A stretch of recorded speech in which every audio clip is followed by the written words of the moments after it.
हम लोग 10th का केमिस्ट्री पढ़ रहे थे, first chapter chemical reaction and equation. ठीक है, तो हम लोग ऑलरेडी दो रिएक्शन के बारे में पढ़ लिए थे और दो रिएक्शन में हम लोग पढ़े हैं कॉम्बिनेशन रिएक्शन और डीकम्पोजिशन रिएक्शन। ठीक है, टोटल हम लोग को 5 रिएक्शन पढ़ना है 10th क्लास में। ठीक है, तो हम लोग अब थर्ड की बात करते हैं। थर्ड रिएक्शन क्या है उसके बारे में समझते हैं और उसको इक्वेशन के जरिए बताते हैं। ठीक है, अब देखिएगा, अगर थर्ड की बात करें तो क्या है डिस्प्लेसमेंट रिएक्शन। डिस्प्लेसमेंट रिएक्शन का मीनिंग ही उसके वर्ड से ही आपको ये मालूम पड़ रहा होगा कि कोई भी सब्सटेंस को वो क्या कर रहा है, रिप्लेस कर रहा है। ठीक है, जब भी रिएक्शन होगा, ठीक है, तो कहीं ना कहीं कोई ना कोई सब्सटेंस को रिप्लेस कर देगा अपनी जगह से। ठीक है, तो कुछ ऐसा ही इस रिएक्शन में हम लोग देखेंगे। ठीक है, तो आइए देखते हैं। इसके पहले अगर मैं बात करूं, इस रिएक्शन को पढ़ने से पहले एक बार रिएक्टिविटी सीरीज हम लोग को मालूम पड़ जाना चाहिए। ठीक है, अगर रिएक्टिविटी सीरीज हमको मालूम पड़ जाएगा, ठीक है, तो हम इस रिएक्शन को और अच्छे तरीके से समझ सकते हैं। ठीक है, तो आप देखिएगा यहाँ पे आपका रिएक्टिविटी सीरीज का इमेज लगा हुआ है, आप देख सकते हैं। ठीक है, तो रिएक्टिविटी सीरीज आखिर होता क्या है। ठीक है, तो देखिए, जो सबसे ज्यादा रिएक्टिव है वो मोस्ट रिएक्टिव कहलाता है। ठीक है, तो अगर ऐसे देखा जाए हम लोगों के पास, तो पोटेशियम सबसे ज्यादा रिएक्टिव होता है। पोटेशियम, सोडियम, कैल्शियम, इसी तरीके से हम नीचे की ओर बढ़ते जाएंगे। ठीक है, डिक्रीजिंग ऑर्डर की तरफ, मतलब ऊपर सबसे क्या रहेगा, मोर रिएक्टिव रहेगा और नीचे क्या रहेगा, लेस रिएक्टिव रहेगा। और देखिएगा, जो लेस रिएक्टिव किसको बोलते हैं, जब हाइड्रोजन से अगर नीचे वाले एलिमेंट जो भी होंगे वो सभी क्या होंगे, लेस रिएक्टिव होंगे। तो रिएक्टिविटी सीरीज का बहुत ज्यादा यूज है 10th क्लास में, तो हम लोग बारी बारी से देखेंगे। ठीक है, कि कहां कहां पे उसका यूज है, जहां जहां पे उसका यूज होगा हम वहां बताते चलेंगे आप लोगों को। ठीक है, अब देखिएगा, तो रिएक्टिविटी सीरीज से क्या रिलेशन है आप समझिएगा। हम एक रिएक्शन के जरिए इसको समझा रहे हैं आपको। ठीक है, देखिएगा, हम एक रिएक्शन करवाते हैं। ठीक है, copper sulphate CuSO4 plus zinc के साथ करवाते हैं। ठीक है, जिंक के साथ रिएक्शन करवाते हैं। अब बात करें कॉपर सल्फेट क्या रहेगा, कॉपर सल्फेट एक्वस में रहेगा।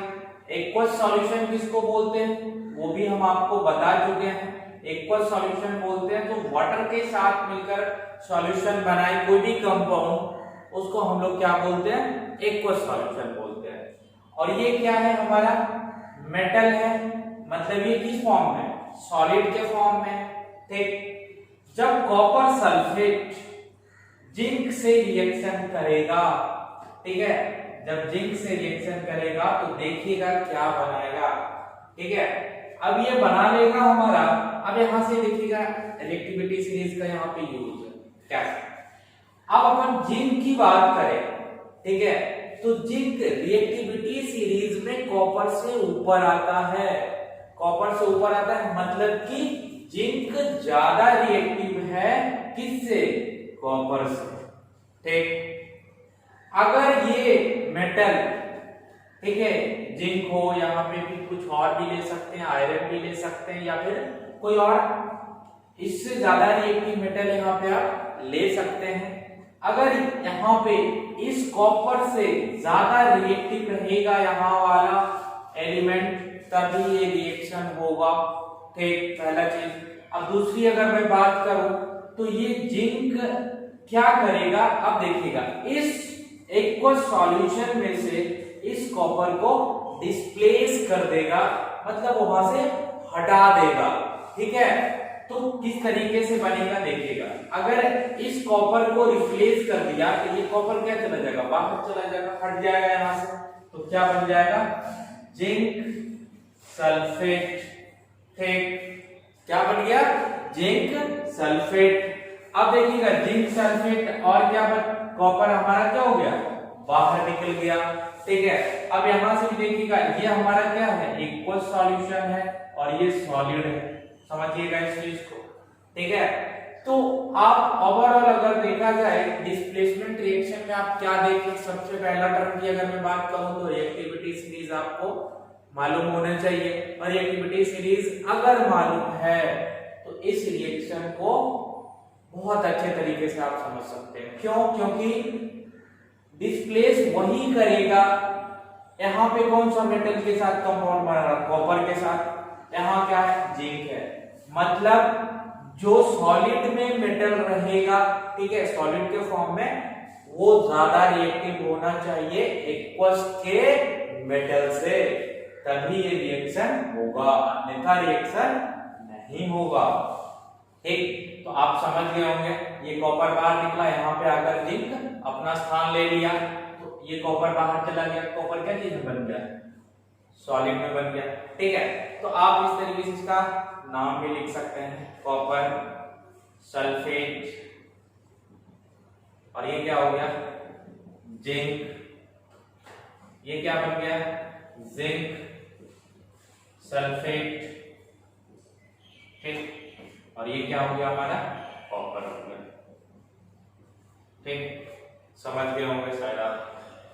ठीक, अब उसी तरीके से हम कोई और एग्जांपल ले सकते हैं। अगर इसको आप सेंटेंस में लिखना चाहें तो कैसे लिख सकते हैं, देखिएगा, व्हेन कॉपर सल्फेट, ठीक है, when copper sulphate react with, आप स्टेट जरूर मेंशन कीजिएगा। ठीक है, व्हेन कॉपर सल्फेट, या फिर ऐसे भी लिख सकते हैं, aqueous solution of copper sulphate react with zinc metal. अगर आप जिंक मेटल लिख लेंगे तो ऑटोमेटिक वो सॉलिड में आ जाएगा, या फिर आप ब्रैकेट देकर उसको सॉलिड भी मेंशन कर सकते हैं। ठीक है, when aqueous solution of copper sulphate react with zinc metal then form, क्या बनेगा हमारा, जिंक सल्फेट। ठीक है, वो भी क्या चीज में रहेगा, एक्वस में रहेगा, एंड कॉपर मेटल। ठीक है, मतलब वो डिस्प्लेस कर दिया किसको, कॉपर को।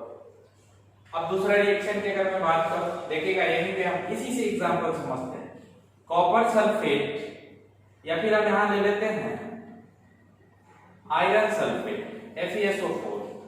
ठीक है, आयरन सल्फेट को हम लोग फेरस सल्फेट भी बोलते हैं। ठीक है, इसका रिएक्शन हम लोग कराए किसके साथ, मैग्नीशियम के साथ। ठीक, जब मैग्नीशियम के साथ करवाए तो रिएक्टिविटी सीरीज की अगर मैं बात करूं तो मैग्नीशियम आयरन से ऊपर आता है। ठीक है, मैग्नीशियम आयरन से ऊपर आता है, मतलब मैग्नीशियम क्या है, मोर रिएक्टिव है, किससे, आयरन से। तो ये मैग्नीशियम क्या करेगा, यहाँ पर अटैक करेगा, इस एक्वस सॉल्यूशन के मेटल पे अटैक करेगा, और जब यहाँ पे अटैक करेगा तो ये बाहर बेचारा चला जाएगा। ठीक है, जब ये बाहर चला गया तो क्या सब मेरा बना, देखिएगा रिएक्शन के बाद क्या बना, बन गया हमारा MgSO4 मैग्नीशियम सल्फेट। ठीक है, और प्लस क्या बन गया हमारा, आयरन इधर निकल गया। ठीक है, अब यहाँ पे देखिएगा ये क्या है, एक्वस सॉल्यूशन है। ठीक है, ये क्या है, सॉलिड है, यहाँ भी क्या बना, एक्वस सॉल्यूशन बना, और यहाँ क्या बना, सॉलिड बना। तो और इसमें कुछ देखते हैं, कैसे देखते हैं, देखिएगा ये हमेशा क्या रहेगा, डिस्प्लेसमेंट रिएक्शन का खासियत देखिएगा, हमेशा एक कंपाउंड रहेगा और एक मेटल रहेगा। ठीक, उसमें भी देखिएगा कि क्या चीज में रहेगा, या तो एक्वस में रहे या फिर सॉल्यूशन के फॉर्म में लिक्विड में रहे, और एक हमारा जो रिएक्शन जिसके साथ करेगा वो क्या रहेगा, सॉलिड में रहेगा। बरोबर है। ठीक, उसी तरीके से यहाँ भी जब वो डिस्प्लेस करेगा तो कोई चेंज स्टेट में नहीं होगा, बस क्या होगा, ये एक्वस हो जाएगा और ये सॉलिड हो जाएगा। और यहाँ पे अगर मैं देखूं तो कलर भी चेंज होता है इस रिएक्शन में। ठीक है, तो कलर की बात करें तो आप लैब में देख लीजिएगा। ठीक है, प्रैक्टिकल जब कीजिएगा लैब में तो वहां पे कलर चेंजेस होता है। तो ये एक एग्जांपल किसका हो गया, चेंज इन कलर का भी एक एग्जांपल हो गया। बरोबर है। ठीक है, अगर मैं डेफिनेशन की बात करें तो आप शायद समझ गए होंगे। ठीक है, इस रिएक्शन में क्या, दो reaction in which one element takes place of another element in a compound are known as displacement reaction। मतलब वही जो हम आप लोग को समझाए वही चीज वहां पे लिखा हुआ है कि कोई भी एक एलिमेंट कंपाउंड के एलिमेंट को हटाकर अपना जगह ले लेगा, ठीक है, उसी को हम लोग बोलते हैं डिस्प्लेसमेंट रिएक्शन। अब हम लोग आगे देखते हैं, कुछ और एग्जांपल देखते हैं, ठीक है। अब मैं बात करूं कि अगर हाइड्रोजन मतलब वाटर की बात करें, वाटर अगर रिएक्ट करता है किसके साथ, सोडियम के साथ, ठीक है। सोडियम क्या है, मेटल है, और वो भी मेटल है कैसा, हाई रिएक्टिव मेटल है, ठीक है, क्योंकि ये पोटेशियम के बाद आता है, ठीक। तो इसका जब रिएक्शन होगा तो क्या बनाएगा, देखिएगा, सोडियम हाइड्रोक्साइड, ठीक है, सोडियम हाइड्रोक्साइड और प्लस हाइड्रोजन गैस बनेगा, ठीक है, हाइड्रोजन गैस बनेगा। तो इस रिएक्शन को आप याद रखिएगा हमेशा, ठीक है, क्योंकि यहाँ पे ये क्या है, लिक्विड है, यहाँ पे ये क्या है, सॉलिड है, यहाँ पे ये क्या हमको मिला, एक्वस में मिला, और यहाँ क्या मिला, गैस में मिला, ठीक है। तो इस रिएक्शन को आप याद रखिएगा कि वाटर का रिएक्शन अगर सोडियम के साथ करवाते हैं तो क्या मिलेगा, सोडियम हाइड्रोक्साइड। और ये सोडियम हाइड्रोक्साइड आगे हम लोग देखेंगे कि एक बेस होता है, ठीक है। अब देखिएगा, यहाँ पे हम सोडियम की बात करें, अगर रिएक्टिविटी की बात करें तो सोडियम क्या है, मोर रिएक्टिव है, मोर रिएक्टिव है किससे, मोर रिएक्टिव देन हाइड्रोजन। अगर मोर रिएक्टिव हाइड्रोजन से है तभी इसको डिस्प्लेस कर पाएगा, अन्यथा डिस्प्लेस नहीं करेगा। अब मैं एक और एग्जांपल लेता हूं, आप लोग इसका जवाब दीजिएगा। कैल्शियम सल्फेट प्लस रिएक्शन हम करवाते हैं आयरन से, ठीक है, सभी क्या है, एक्वस में ही रहेगा, ठीक है, ये एक्वस है, प्लस आयरन की बात करें तो ये क्या है, सॉलिड में रिएक्शन करवाए, क्या हुआ देखिएगा, क्या रिएक्शन में क्या आएगा आप बताइएगा, ठीक है, क्या FeSO4 प्लस Ca होगा, ठीक है। अगर आप ऐसा सोच रहे हैं तो सबसे पहले आप एक बार रिएक्टिविटी सीरीज को माइंड में कीजिए। रिएक्टिविटी सीरीज में यहाँ का अगर मैं बात करूं, ठीक है, इसमें कौन सा मेटल है, एलिमेंट है कैल्शियम, और यहाँ पे क्या है, आयरन। अब आप इसमें देखिएगा कि आयरन सबसे ज्यादा रिएक्टिव है और कि कैल्शियम ज्यादा रिएक्टिव है। तो यहाँ पे ये मेरे को पता चला कि आयरन जो है कैल्शियम से कम रिएक्टिव, ठीक है, क्या है, कम रिएक्टिव है, कैल्शियम ज्यादा रिएक्टिव है। हम ये लिख सकते हैं calcium is more reactive than iron, so this reaction, so in this reaction iron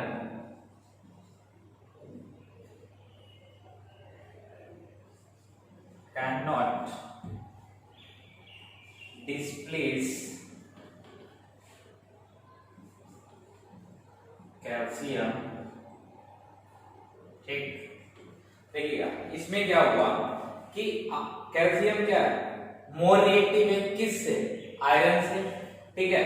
तो ये हमारा एक्वस सॉल्यूशन है, और एक्वस सॉल्यूशन में हम क्या, एक आयरन का नेल डाले, आप ऐसे भी समझ सकते हैं, ठीक है। देखिएगा इस तरीके से बना हुआ, और ये क्या है हमारा, अच्छे से देखिएगा इसको, ये जो हमारा है कैल्शियम सल्फेट है, ठीक, और इसमें हमें इस तरीके से देखो, ये क्या है, आयरन नेल इंसर्ट किए, ठीक है। तो इसमें कोई भी रिएक्शन नहीं होगा, ठीक है, क्यों, क्योंकि कैल्शियम ज्यादा रिएक्टिव है आयरन से, इसलिए इसमें रिएक्शन नहीं होगा। इसलिए देखिए कैल्शियम जो है मोर रिएक्टिव है आयरन से, तो यहाँ पे कैल्शियम आयरन जो है कैल्शियम को डिस्प्लेस नहीं करेगा। ठीक है, आप समझ गए होंगे। ठीक, अब हम लोग नेक्स्ट रिएक्शन की बात करते हैं। अगर आप इतना मालूम हो गया तो आप कुछ और एग्जांपल देख लीजिएगा। ठीक है, कोई बुक से, जो भी बुक आप पढ़ते हैं उससे आप देखिएगा तो यहाँ से समझ में आएगा। यहाँ लिखिएगा क्या, नो रिएक्शन टेक्स प्लेस, मतलब यहाँ पे कोई भी रिएक्शन नहीं होगा। ठीक है, क्यों नहीं होगा ये भी आप समझ गए। ठीक है,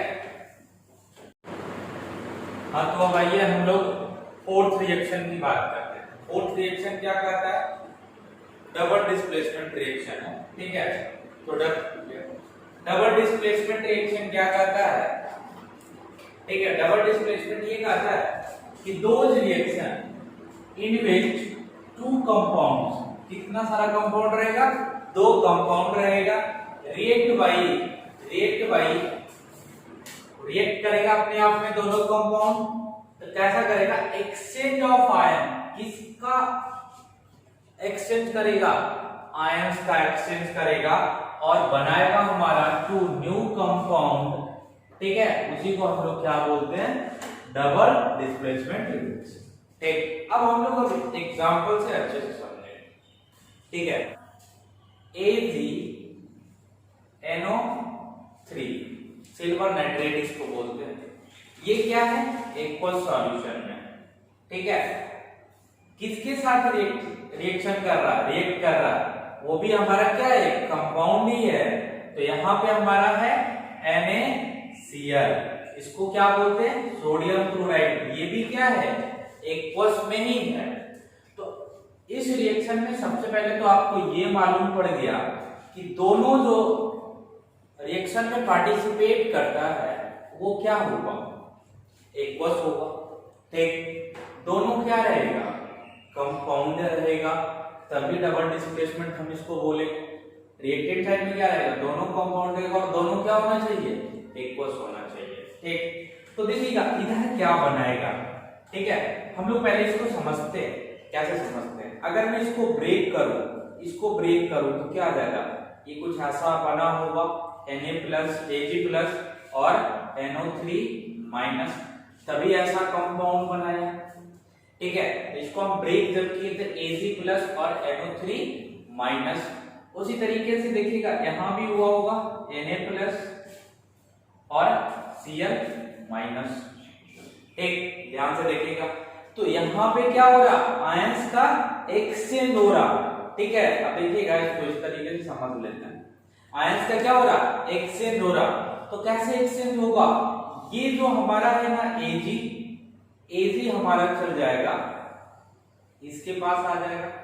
ठीक है, आयंस का एक्सचेंज हो जाएगा और Na हमारा जो है ये यहाँ पे आ जाएगा।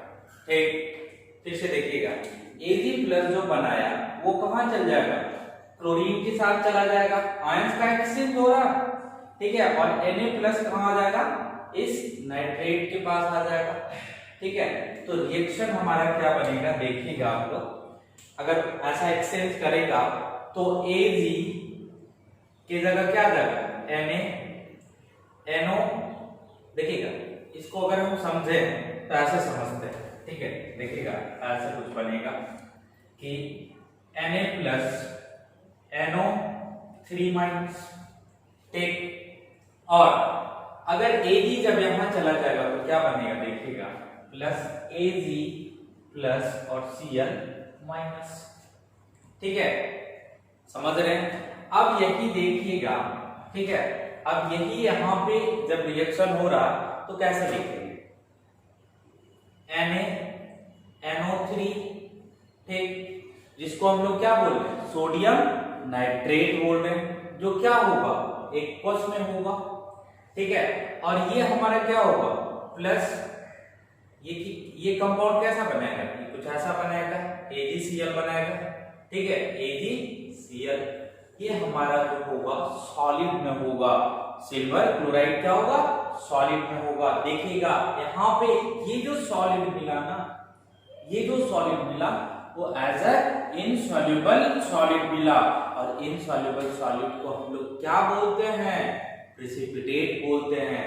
तो ये हमारा व्हाइट प्रेसिपिटेट मिल गया, बीपीटी, इसको व्हाइट प्रेसिपिटेट भी बोल दिए। ठीक, मतलब हमको यहां से ये पता चला इस रिएक्शन से, डबल डिस्प्लेसमेंट रिएक्शन से, कि दो कंपाउंड रिएक्टेंट साइड रहेगा, वो दोनों क्या चीज में रहेगा? एक्वस में रहेगा। ठीक, जब वो एक दूसरे से रिएक्ट करेगा तो क्या रिएक्शन में करेगा? रिएक्ट क्या होगा? आयंस का सिर्फ क्या करेगा? एक्सचेंज कर लेगा। तो आयंस का किसका एक्सचेंज करेगा? ये देखिएगा, इस मेटल की बात करें, Ag और Na मेटल, क्या होगा? अपने आप दोनों में क्या कर लेगा? एक्सचेंज कर लेगा। अब देखिएगा नीचे हम बताए हैं कि एक्सचेंज किस तरीके से करेगा, इसको हम लोग इस पूरे रिएक्शन को हम नीचे ब्रेक करके दिखाए हैं। ठीक है, कि किस तरह से Ag+ बनाया और Na+ बनाया और हमारा आयंस का एक्सचेंज किया। ठीक है, तो आप समझ गए होंगे इसमें। ठीक है, और यहां से ये तो रिएक्टेंट पार्ट हो गया। प्रोडक्ट साइड क्या मिलेगा डबल डिस्प्लेसमेंट में, अब ये देखते हैं। तो प्रोडक्ट साइड एक एक्वस मिलेगा कंपाउंड, और दूसरा क्या मिलेगा? इनसॉल्युबल सॉलिड मिलेगा, जिसको हम लोग बोलते हैं प्रेसिपिटेट बोलते हैं। और प्रेसिपिटेट उसका कुछ कलर भी होता है, तो इस केस में होगा व्हाइट प्रेसिपिटेट कहलाएगा। ठीक, मतलब ये उजला कलर का सॉलिड सब्सटेंस बनेगा। ठीक, आप इस रिएक्शन को लिख सकते हैं। ठीक है, एक दो लाइन तो आराम से लिख सकते हैं। ठीक है, और इसके नीचे आप जरूर इसका नाम लिखिएगा, क्या है? सिल्वर नाइट्रेट इसको लिखेंगे, सोडियम नाइट्रेट लिखेंगे, और यहाँ क्या हो जाएगा? सिल्वर क्लोराइड बनेगा। ठीक है, तो आप समझ गए होंगे। ठीक है, कि किस तरीके से आयंस का एक्सचेंज हो रहा है। ठीक है, आइए हम लोग एक और एग्जांपल देखते हैं।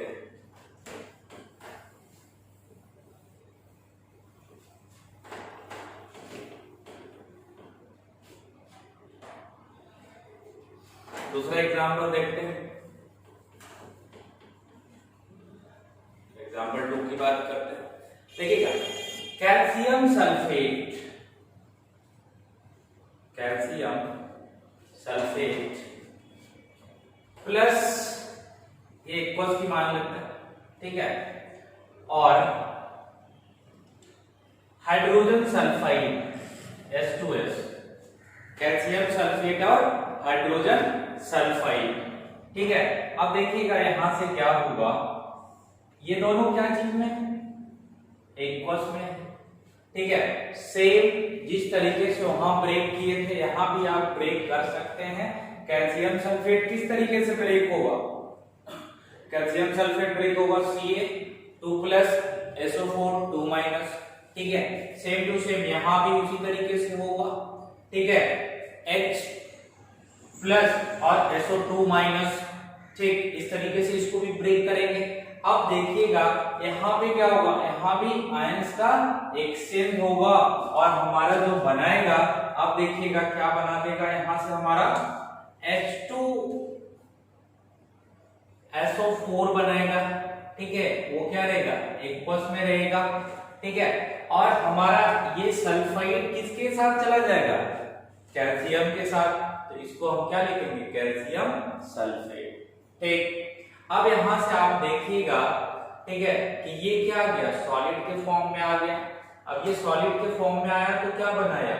कैल्शियम सल्फाइड बनाया। ठीक है, जो क्या है? इनसॉल्युबल सब्सटेंस है, और वो क्या है? प्रेसिपिटेट के फॉर्म में मेरे को मिल रहा है। ठीक है, अब ये भी क्या है? इसको तो आप लोग जानते होंगे, सल्फ्यूरिक एसिड,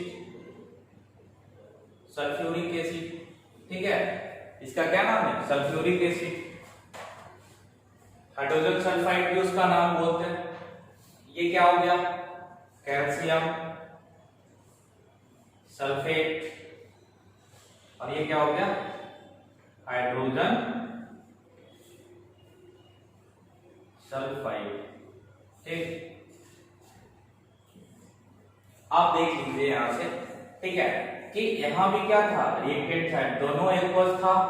यहाँ की अगर बात करें तो एक एक्वस एक सॉलिड, और जो सॉलिड मिलेगा वो क्या रहेगा, प्रेसिपिटेट रहेगा। प्रेसिपिटेट को हम लोग इस सिंबल से भी देखे थे कि अगर इस तरीके से हम सिंबल दिखाएंगे तो क्या बताएगा, पीपीटी मतलब प्रेसिपिटेट बताएगा। ठीक है, आप समझ गए होंगे। ठीक, थैंक यू।